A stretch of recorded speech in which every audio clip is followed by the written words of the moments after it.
Few phrases in William James are as memorable and as easy to misunderstand as the cash value of an idea.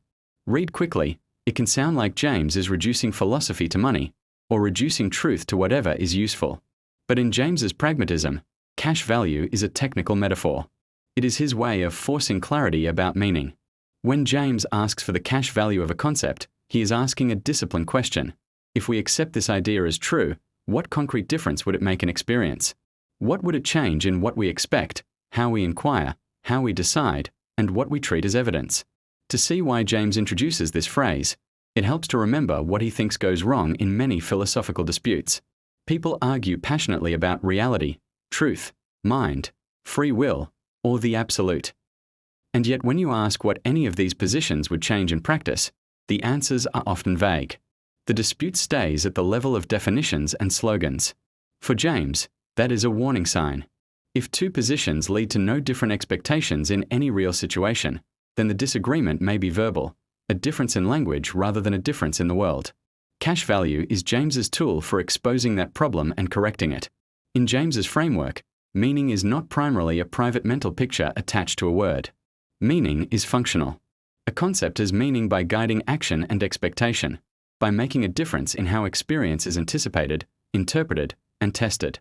So when James says cash value, he does not mean monetary profit. He means the payout of an idea in the currency of experience, the practical implications you can actually spend in inquiry. What does the concept buy you in explanation? What does it allow you to predict? What does it change about what would count as confirmation or disconfirmation? This connects directly to James's pragmatic method. The pragmatic method is a procedure for clarifying ideas by tracing them to their conceivable practical consequences. Cash value is the same procedure stated in a sharper, more memorable form. If an idea has no cash value, no difference it makes in any possible experience, then James suspects it does not yet have a determinate meaning. At minimum, it has not been responsibly defined. Pragmatism, then, is not a doctrine that says only practical things matter. It is a discipline that says, define your ideas by what they would change, or else you do not know what you are claiming. A simple example helps. Imagine two people debating whether mind is a separate substance or merely a function of the brain. James would not insist that this debate is meaningless. He would insist that each side must specify what would be different if their view were true. Would it change how we interpret responsibility? Would it change what counts as evidence in psychology? Would it change what we should expect about the limits of self-control or the possibility of mental causation? If the debate produces distinct predictions, distinct interpretations, or distinct experimental expectations, then it has cash value.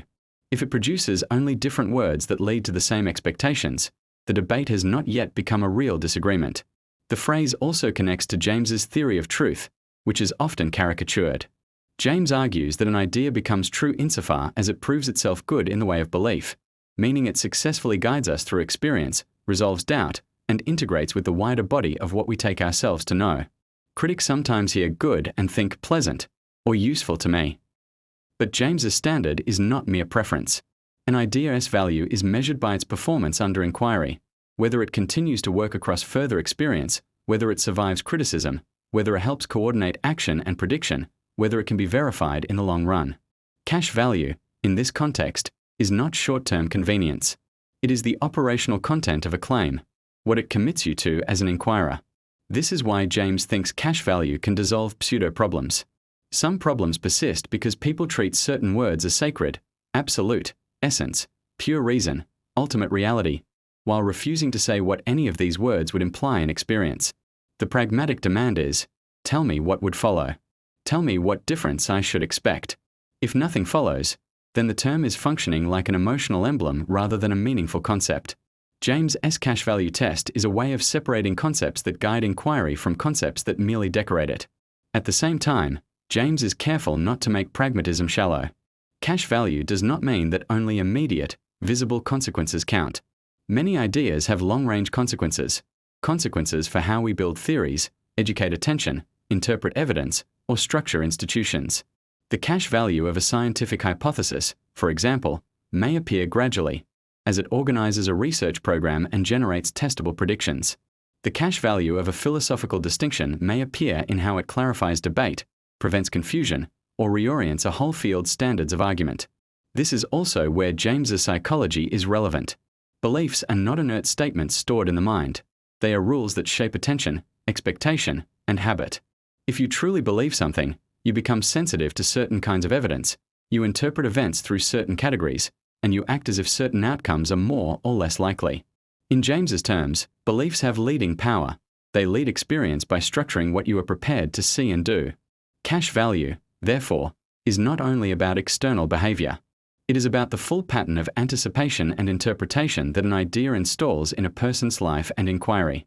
A reasonable objection is that this makes meaning too dependent on human interests.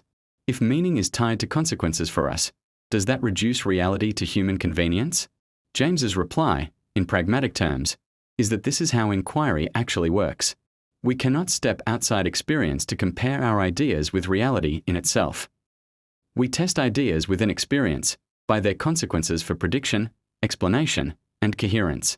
This does not make truth arbitrary.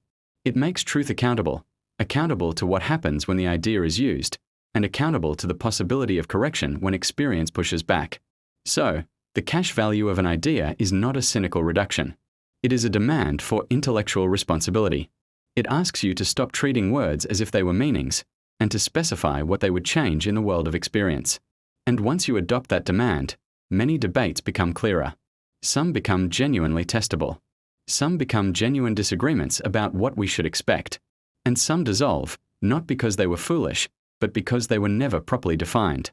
In James's pragmatism, this is the central point.